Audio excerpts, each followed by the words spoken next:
I'm Kathy Johnson Clarke.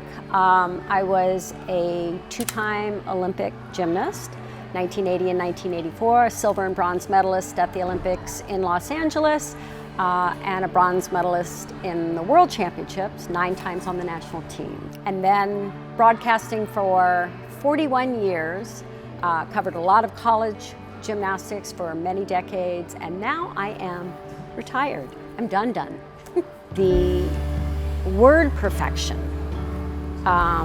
perfect, has changed. And when we talk about scoring, when we talk about the perfect 10, so let's just put it out there, it's the perfect 10, which is the number. That's the highest score you can score.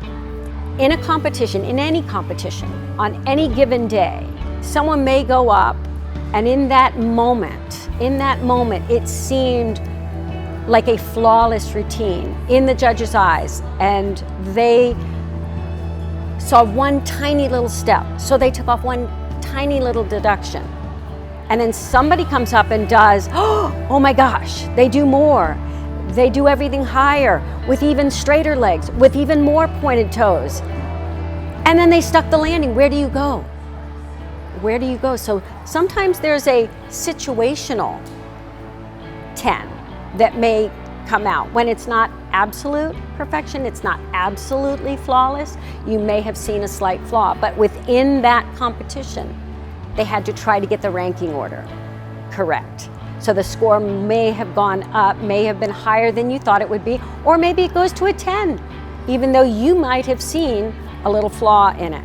And that is the, dare I say it, imperfection of humans. So another reminder for everyone. The gymnasts are human. Your parents are human. The judges are human. Every part of this equation, every piece, every person involved, whether they're coaching you, they're taking care of you at home, they're training right next to you and helping you and giving you advice and seeing the flaws and making the corrections. We're all human. And so there's always going to be human error. That is just part of being human. And it can be in the gymnastics, and it can be in the scoring, and it can be in the judge's eyes, and even in your parents' eyes. Because often we may see perfection when somebody else, and the question was, has perfection changed? No, our perception of perfection changes constantly. It's fluid. What is perfect in this environment, what is perfect in this era, was not what we considered perfect back in my era, and the difficulty in gymnastics is very, very different these days. And it's at a much, much higher level.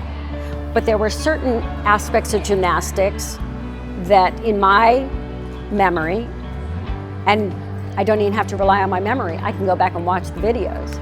There was a level of perfection in the performance and the execution and the footwork and all of the things that we focused on so much back in my day.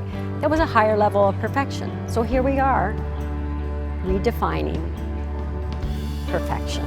Because I've been involved in the sport of gymnastics for so long, I started when I was 12 years of age, and that was back in the 1970s. And the sport of gymnastics has always had in its vocabulary the perfect 10, perfection. And it's something that gymnasts have always strived to be, is absolutely perfect. Is there absolute perfection? In my mind, to me, absolute perfection is something that is unattainable, because we can always place another definition, another way to be perfect that we can't necessarily achieve, but we can always strive for it. So what I like to see perfect is something that's very fluid, that is something that is a tool that we use to try to become the best person we can be, the best gymnast we can be, the best teammate we can be. And in order to do that, it's each and every day you set goals. And when you set goals and you achieve them, that's a kind of perfection. It's a kind of perfection for that day, for that training day, and not necessarily in the absolute perfection. Now, when it comes to scores, I just want to remind everybody something that's very, very important. And I've won an Olympic medal, I've won a world championship medal, and I'm proud of them. And I worked hard to win those medals. But medals are just tokens, and scores are just numbers. That is all they are.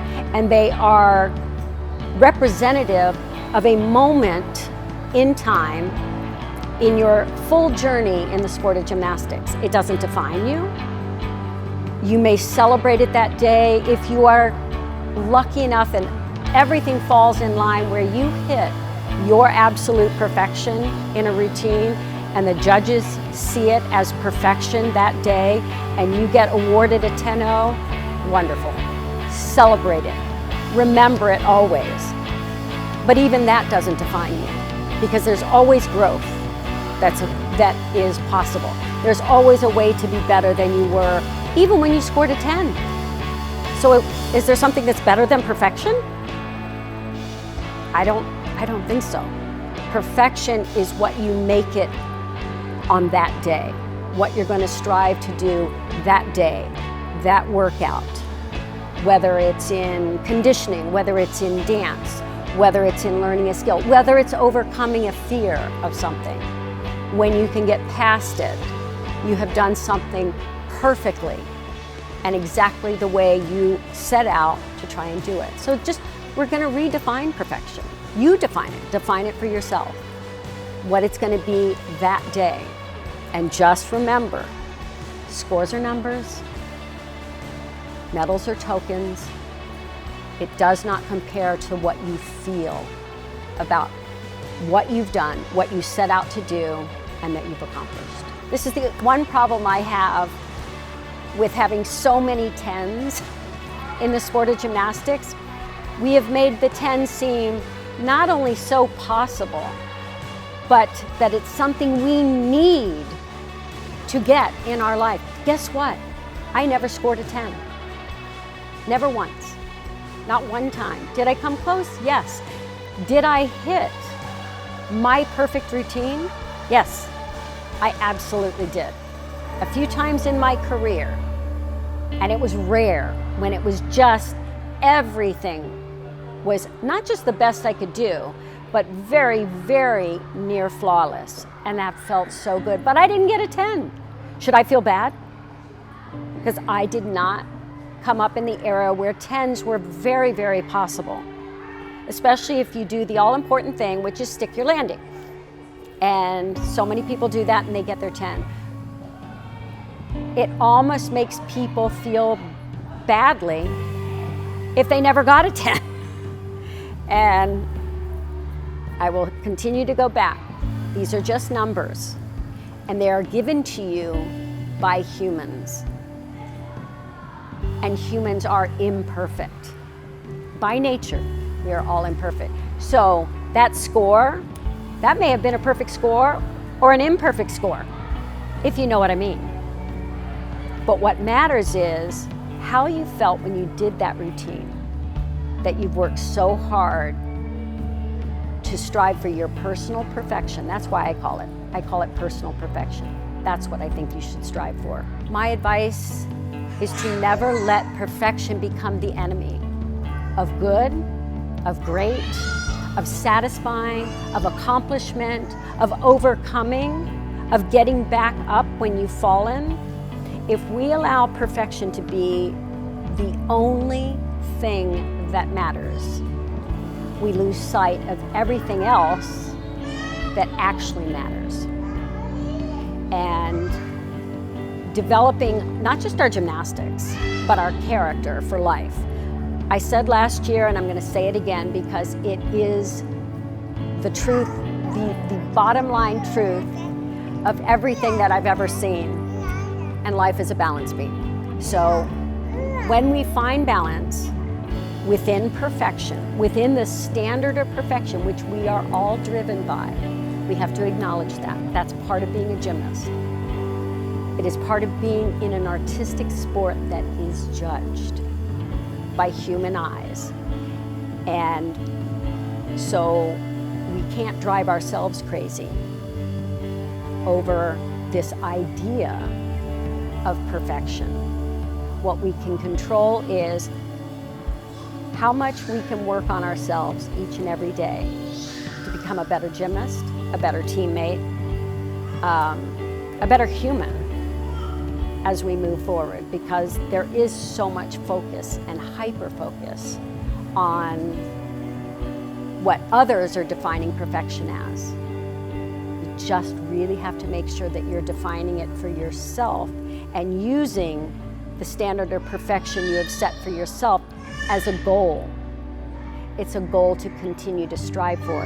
It is not who you are or what you are going to be. It does not define you.